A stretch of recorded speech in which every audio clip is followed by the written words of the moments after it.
Assalamualaikum warahmatullahi wabarakatuh. Selamat pagi. Kembali ke pelajaran sejarah Indonesia bersama saya Febri Satya. Bagaimana kabar kalian hari ini? Mudah-mudahan baik-baik saja. Dan pastikan Anda cermati dan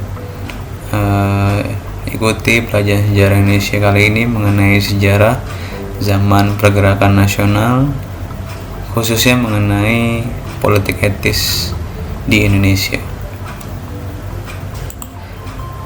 Latar belakang mengenai politik etis di negara Belanda pada akhir abad ke-19 berkembang mengenai liberalisme. Kemudian ada seorang tokoh liberal, Van Deventer, itu menulis mengenai Oneerschuld atau hutang kehormatan di majalah The Gids yang terbit pada tahun 1899. Tulisan Van Deventer ini mengkritik mengenai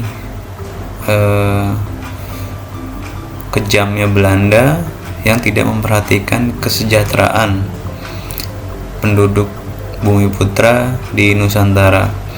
Nah, tulisan ini sampai ke Ratu Wilhelmina, Ratu Belanda. Kemudian Ratu Wilhelmina langsung mengecek melalui anak buahnya apakah benar di Nusantara terjadi ketimpangan, dan ternyata benar, sehingga Ratu Belanda tersebut mengeluarkan kebijakan mengenai politik etis. Jadi politik etis ini bisa kalian lihat gambarnya, kalian cermati dahulu mengenai politik etis ini. Apa sih politik etis? Nah, sebelum masuk ke politik etis, ini ada tampilan peristiwa sejarah pada awal abad ke-20.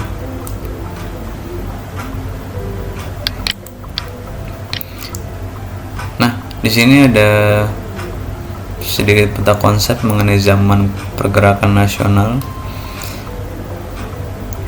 Jadi pergerakan nasional merupakan tonggak perubahan strategi perjuangan bangsa Indonesia, yang dimana sebelumnya perjuangan dilakukan dengan fisik berubah menjadi perlawanan pemikiran atau intelektual.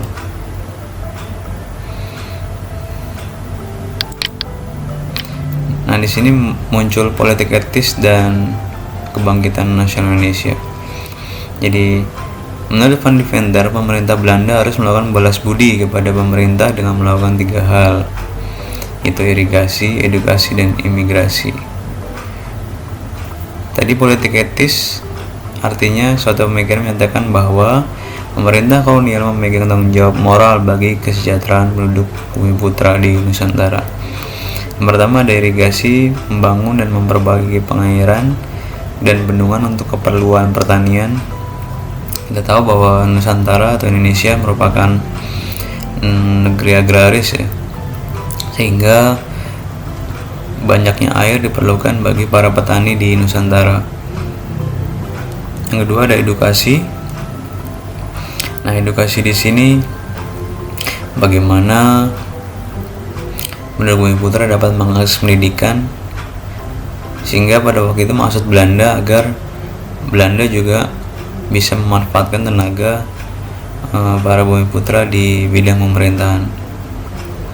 Emigrasi mengajak penduduk untuk pindah ke daerah yang masih kosong, hari ini untuk membuat pemerataan Nusantara. Nah, di sini pada masa awal pergerakan nasional muncul sebuah organisasi yang sebagai motor penggerak awal dalam pergerakan Bumi Putra. Pendidikan sangat mempengaruhi tingkat intelektualitas, sehingga mereka yang dapat menyerap pendidikan tersebut akan mudah berbaur dalam organisasi.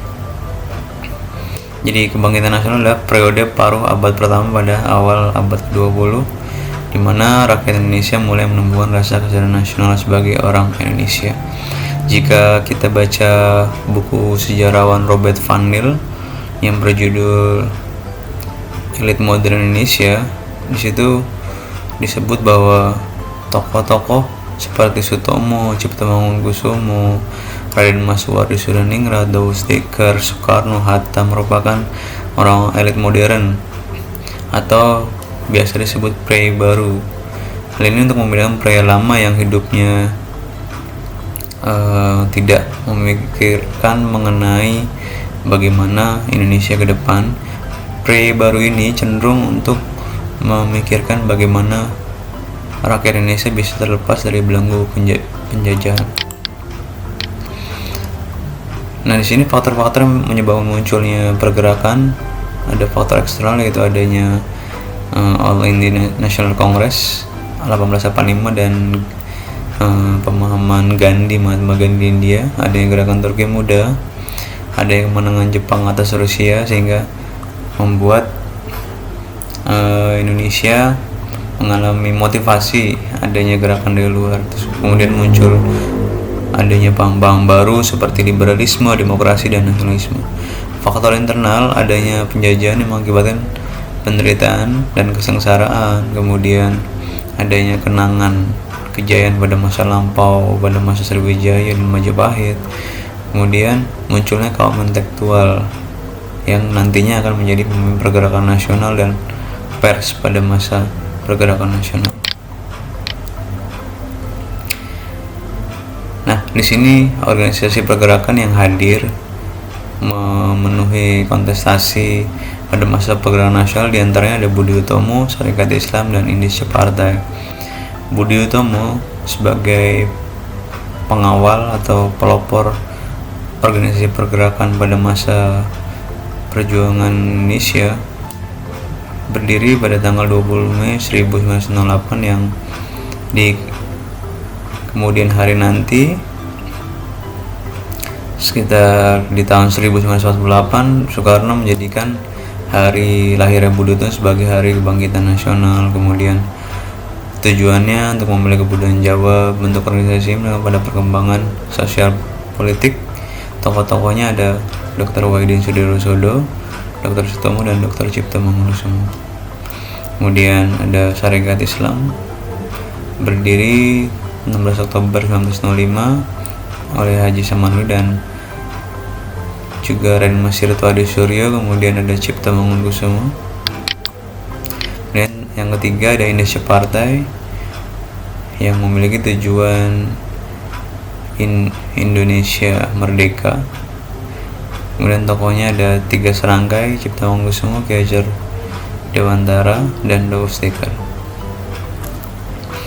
Nah, menurut sejarawan Anhar Gonggong bahwa tokoh-tokoh seperti tokoh Sarekat Islam seperti misalkan Haji Umar Said Cokroaminoto, kemudian Tirto Adi Suryo, Haji Samanhudi merupakan tokoh-tokoh yang selain terdidik juga tercerahkan.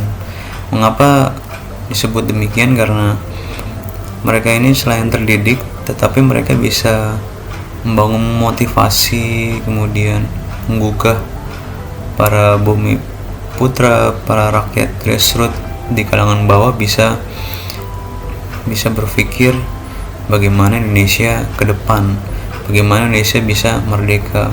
Jadi mereka tidak egois. Bisa saja mereka setelah lulus pendidikan Belanda, mereka bekerja pada perusahaan-perusahaan Belanda, kemudian menjadi orang yang kaya dan tidak memikirkan rakyat kebanyakan. Nah, tokoh-tokoh seperti Haji Umar Cokroaminoto, Soekarno, Hatta ini merupakan tokoh-tokoh yang terdidik dan tercerahkan karena bisa memotivasi rakyat Indonesia berjuang untuk lepas dari belenggu penjajahan. Hal apa yang dapat kita contoh pesan moral dari zaman pergerakan nasional ini, bahwa ketika kita menempuh pendidikan, ketika kita menempuh perkuliahan nanti, misalkan tentu kita akan mengalami banyak dinamika di kampus, kemudian nanti setelah lulus di dunia pekerjaan.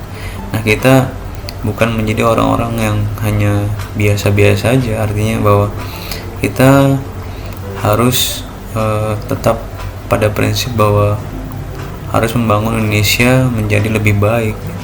Jangan nanti kita setelah masuk sistem kita malah ikut korupsi besar-besaran gitu. Jadi artinya terdidik dan tercerahkan tadi bahwa kita ketika dalam dunia pekerjaan kita sebisa mungkin tidak melakukan korupsi, karena selain korupsi itu haram, juga korupsi itu akan membangun Indonesia ke arah negatif. Itu pesan moral yang dapat kita pelajari pada sejarah pergerakan nasional mengenai tokoh-tokoh yang terdidik dan tercerahkan seperti Haji Omar Syah Cokroaminoto, kemudian Soekarno dan Hatta. Nah, mudah-mudahan konten sejarah pergerakan nasional kali ini dapat membuat kita sama-sama belajar dan tercerahkan. Jangan lupa untuk mengulangi materi hari ini. Terima kasih. Wassalamualaikum warahmatullahi wabarakatuh.